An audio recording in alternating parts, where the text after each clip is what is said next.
much better if it had something on it.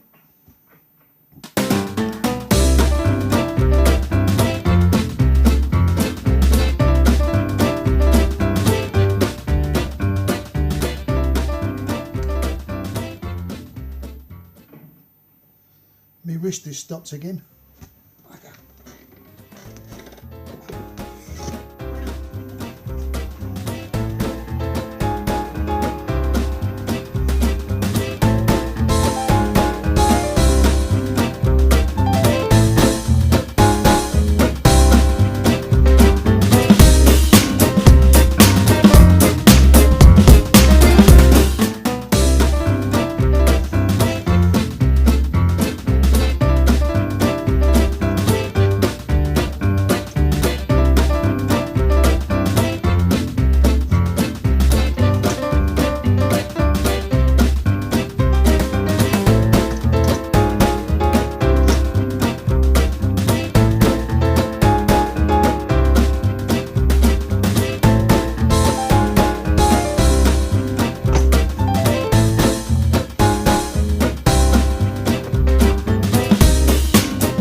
Hi guys, it's bloody cold. It's going to be a quick video because it's freezing. I want to talk to you about bike security and bike locks that are good and bike locks that aren't good, in my opinion.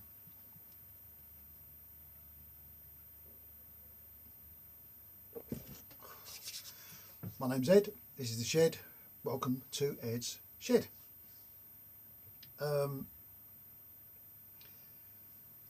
I think we'll start from the front of the bike back. Front of the bike, you've obviously got a disc lock. Now there's various types of disc lock. You've got the ones that are just normal disc locks. They go on the disc and they got a little pin that goes through the holes in the disc. They're good. They're good. They're all right. But I'll tell you something.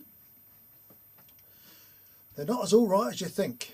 The ones that have got alarms in, they're okay, but the batteries in them, they wear out really, really quick. They cost a fortune, and really all you've got is you've got a bigger disc lock that doesn't make a noise, that is just as easy to bash off as the little disc locks. Now you've all seen them on, pardon me, Amazon and eBay. You've got the little disc locks like that. They're ideal. Bloody hell. They go in your pocket or they go in your jacket or whatever, and they're nice and handy to have on you and all that. Well, I've got to tell you now, they are shit. They are crap. Don't waste your money.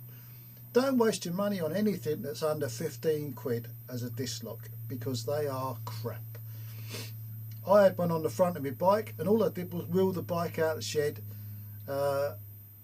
Once I got out of the shed, I thought, shit, I never took my disc lock off. When I looked back in the shed, there it was on the floor in two pieces. Absolute crap. Pile of pony. I bought one that makes a noise, the siren. Very, very good. But the batteries lasted about 2 weeks. 2 weeks. And then all you got is a disc lock. Pony. So just bear in mind, buy sensibly. I think the old-fashioned U-locks are pretty good. But you've got to think that thieves these days are carrying around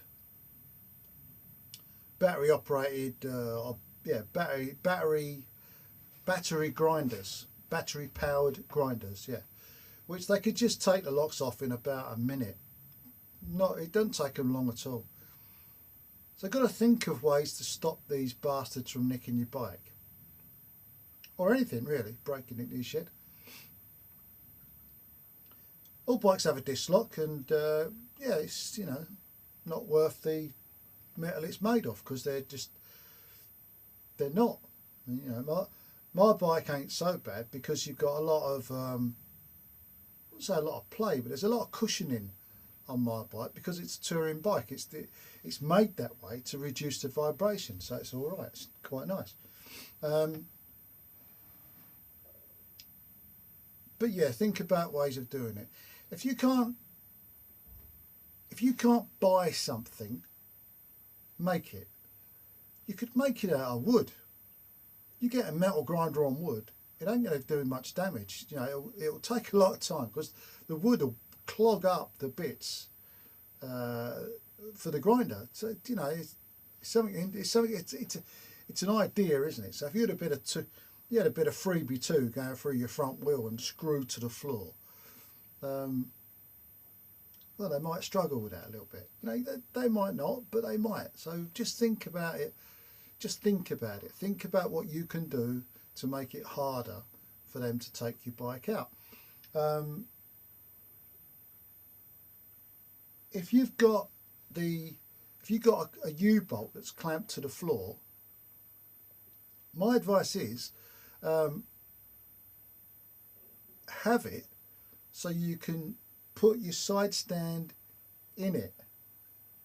If that makes any sense. Yeah, put your side stand in it. So they can't pull your side stand up, because I mean, that's going to be a pain in the arse, isn't it? And then I mean, that'll slow them down. You've got your disc lock on the front, you've got a U-bolt. I've got something there that I put my side stand in, and you can't move the bloody thing. You really can't. Sorry. Yeah, but just think about it. Just think about what would slow them down. Make no mistake, if they want your bike, they'll have it. No mistake about it. If they want it, they'll have it. But just think about what you could use to slow them down, because that's what it's about. It's about slowing them down. Slowing them down enough that you might wake up, somebody might wake up, you know, they might be disturbed. That's the idea, because, like I said, if they want it, they'll have it. What else? I've got the light. There's a big light that comes on. There's a camera in here. And when that light comes on, I want them to look up to see the light, because that's what they do, and then their faces in the camera. Now most thieves wear balaclavas and hoods and all them bloody kids. The kids these days, it's kids that's doing it, not blokes. But they'll have their face kind of on camera. If they were sharp, they'd take the memory card out of the camera, but they're not, are they?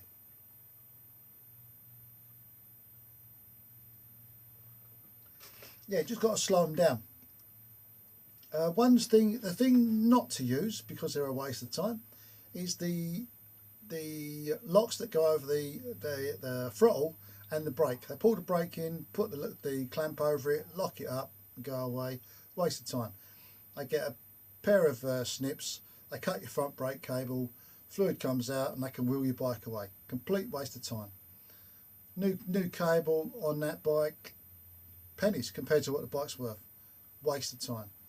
So don't even bother with that. It is not a deterrent to a bike thief. No way, Pedro. Of course, put it in gear. Put it in gear. When you pull up in the garage, shed, whatever, lock up, leave it in gear. Don't put it in neutral. Don't make it easy for them, because then they've got to fuck about with the gearing or the gear shifter to, you know, put it back in neutral before they come out, or pull the clutch in and all that. Well, you know, if you could use that brake thing, put it on the clutch side, that might be more useful, because without a clutch, I know you can change gear clutch without using a clutch, but it is a pain in the arse, especially when you're trying to start the bike. So that would be more useful. In that case, it's not a waste of money. It's a way of slowing them down. Take a fuse out. Take a fuse out. If you think you're going to leave the bike a while, take the fuse out. Or have a cutout switch.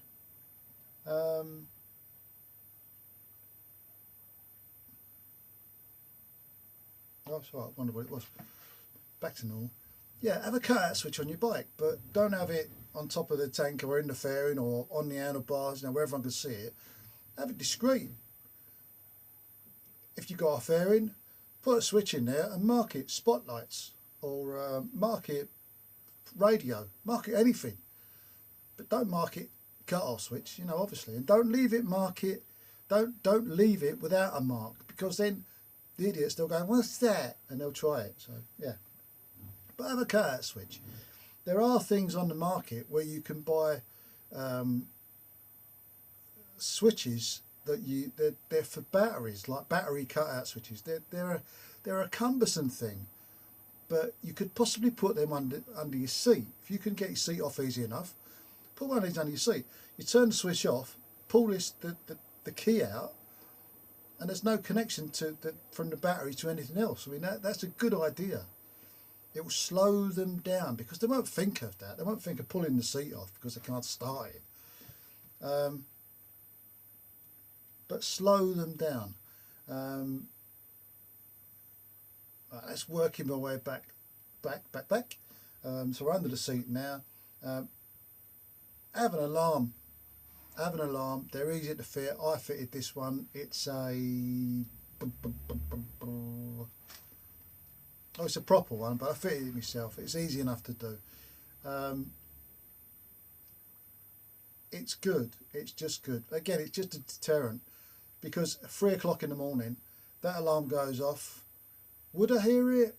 I don't know. I'd have to have the camera set on sound, and there's all these things you've got to consider that you've got to do when you put the alarm on. Saying I better check it's on. It's on. As usual with alarms, there's a little red light that comes on and off. Going back, obviously the door, because I've got access to this garage shed,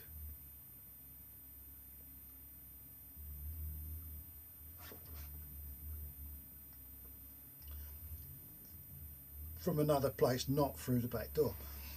All four corners locked, middle locked. I've also chained the bike to the door, because you might be able to get past the lock, you might be able to swing that lock open, but you've still got to get the door open.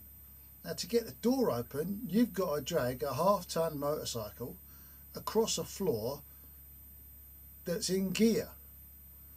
So it ain't going to be easy.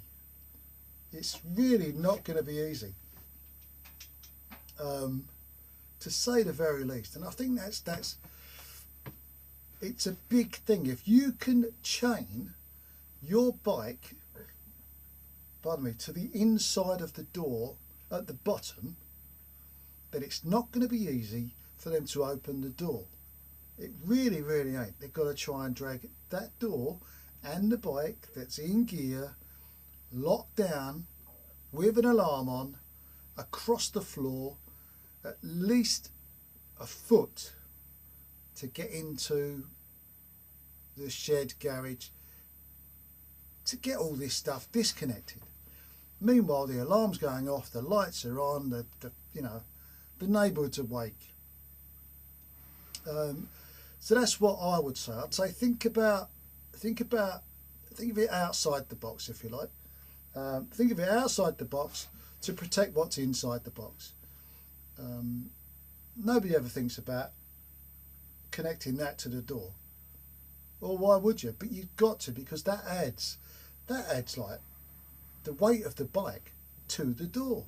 It then becomes bloody hard to open. Yeah, just a thought, just an idea.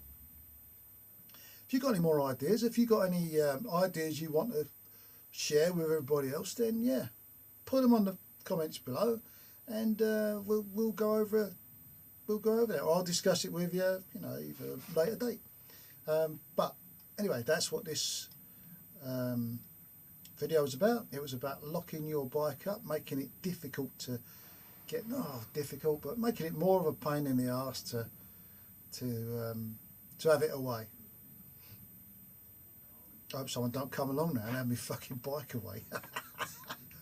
Right, till next week, guys. I will be back Friday. I will be back Friday for a quick tip, if I can think of what the quick tip is. Easy as that. What's the quick tip on Friday? Did you look at it? Was it any good? Let me know. Let me know. Right, we're up to 15 minutes. I'll catch you later. Oh, are you bored of the intro yet? Are you bored of the intro? Shall I do something about the intro? Let me know. Alright. Catch you guys soon. And take care now.